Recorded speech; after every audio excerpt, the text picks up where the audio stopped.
दक्ष राजा की कन्या सती ने भगवान से यह वर प्राप्त कर लिया था कि हर जन्म में वह शिव को ही अपने पति रूप में प्राप्त करती रहे। पार्वती के रूप में उसने पर्वतराज हिमालय के घर में जन्म लिया। उसके जन्म लेते ही हिमालय का महत्व और अधिक बढ़ गया। दूर दूर से आकर ऋषि मुनि आश्रम बनाकर रहने लगे। हिमालय ने भी उनको पर्याप्त मान सम्मान दिया। चारों ओर सुंदर पर्वत पर सदैव फल फूल उनके नवीन वृक्ष प्रकट हुए। वहाँ पर नाना प्रकार की मणियों की खानें प्रकट हो गई। सब नदियाँ पवित्र जल को लेकर बहने लगीं। पशु पक्षी आपस में प्रेम पूर्वक से रहने लगे। सब जीव जंतुओं ने वैमनस्यता को त्याग दिया। पार्वती के आने से हिमालय हर प्रकार से समृद्ध हो गया। नारद जी को इसकी खबर लगी तो वह वीणा बजाते हुए हिमालय से मिलने चल दिए। पर्वतराज के ने आदर से सम्मान पूर्वक उनका स्वागत किया। चरण धोकर सुंदर आसन पर बिठाया। नारद जी के आने से हिमालय ने अपने भाग्य की सराहना की। पार्वती के विषय में पूछा। नारद जी ने हंसकर कहा, पर्वतराज, तुम्हारी यह कन्या सब गुणों की खान है। यह स्वभाव से ही सुंदर, सुशील और चतुर है। उमा, अंबिका तथा भवानी इनके नाम में यह कन्या समस्त सुलक्षणों से संपन्न है। यह अपने स्वामी को सदैव प्यारी होगी। इसका सुहाग अचल रहेगा तथा इसके माता पिता यश पाएंगे। आपकी यह कन्या सारे संसार में पूज्य होगी।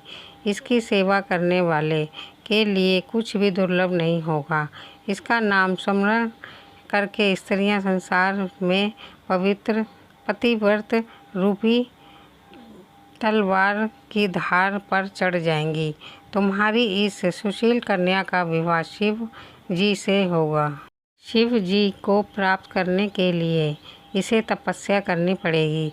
तपस्या कुछ कठिन जरूर है, पर इससे डरने की आवश्यकता नहीं।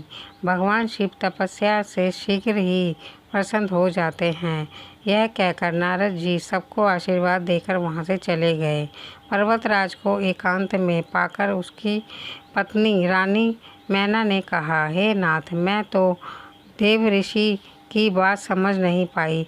कन्या के योग्य घर वर और कुल उत्तम हो तभी विवाह कीजिए, नहीं तो कन्या कुंवारी रखना ही ठीक है। उमा मुझे प्राणों से भी अधिक प्यारी है। योग्य वर के हाथ कन्या को ना देने पर सब लोग हमें मूर्ख बताएंगे। पर पार्वती जी ने अपने मन में निश्चय कर लिया था कि वह शिव को ही अपना पति बनाएगी। माता पिता की आज्ञा पाकर पार्वती वन में जाकर तपस्या करने लगी। पार्वती का शरीर कठोर नहीं था। कोमल शरीर लेकर उसने तपस्या आरंभ कर दी। आराम में वह फूल फल खाकर दिन व्यतीत करती रही। बाद में उसने इसे भी छोड़ दिया। पार्वती की कठोर तपस्या से आकाशवाणी हुई, पार्वती, अब तुम्हें तपस्या करने की आवश्यकता नहीं है। तुम्हारा मनोरथ सिद्ध हुआ। तुम्हें भगवान शिव वर के रूप में अवश्य मिलेंगे। इतने में सप्त ऋषियों ने पार्वती की परीक्षा लेनी चाहिए। वह पार्वती के पास आए। ऋषिगणों ने पार्वती जी के पास आकर पूछा, पार्वती, तुम यह कठोर तपस्या किस हेतु कर रही हो? किसकी आराधना कर रही हो और क्या चाहती हो? हमसे स्पष्ट कहो।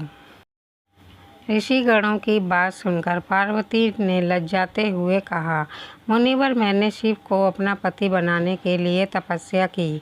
देव ऋषि नारद जी के कहने पर मैंने यह तपस्या की। पार्वती की बात सुनकर ऋषिगण हंस पड़े। उन्होंने कहा, पर्वतराज की बेटी होने के कारण भी तुम्हारा नाम पार्वती है। तुम्हारा विचार दृढ़ होना चाहिए। नारद जी का उपदेश सुनकर किसका भला हुआ है। नारद जी ने दक्ष पुत्रों को जाकर उपदेश दिया। चित्रकेतु का घर उन्होंने बिगाड़ा। हिरण्यकश्यप का भी ऐसा ही हाल किया।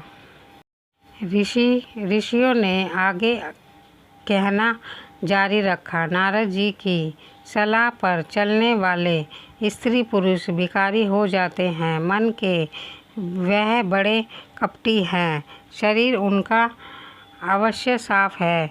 वह अपने ही सम्मान सबको बनाना चाहते हैं।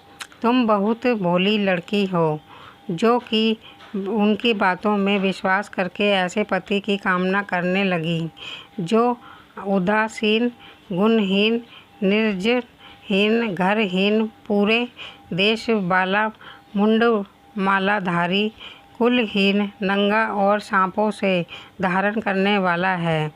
ऐसा वर तुम्हें कौन सा सुख देगा? ठग ने तुम्हें अच्छी तरह भ्रमित कर दिया है।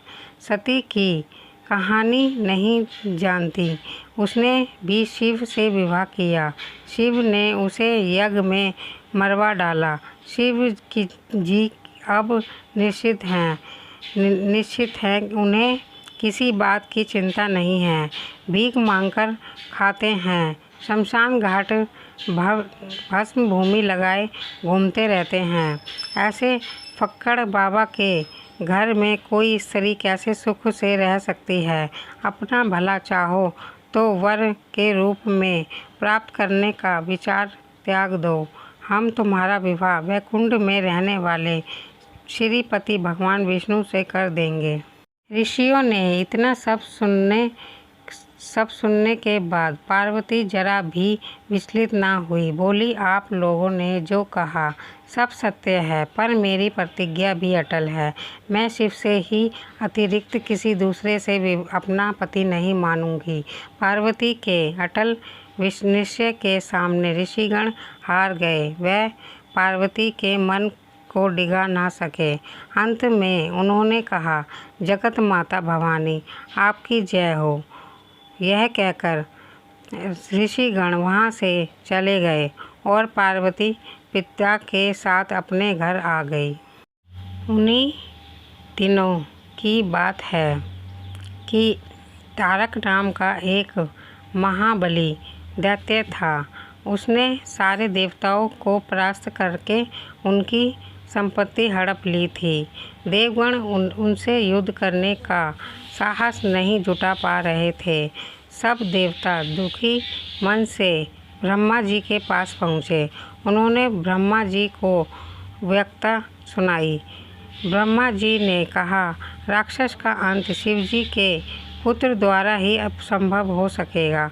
अंत शिव जी का पुत्र होना जरूरी है, पर इनके सबके पहले कामदेव को शिव जी के पास भेजना जरूरी है।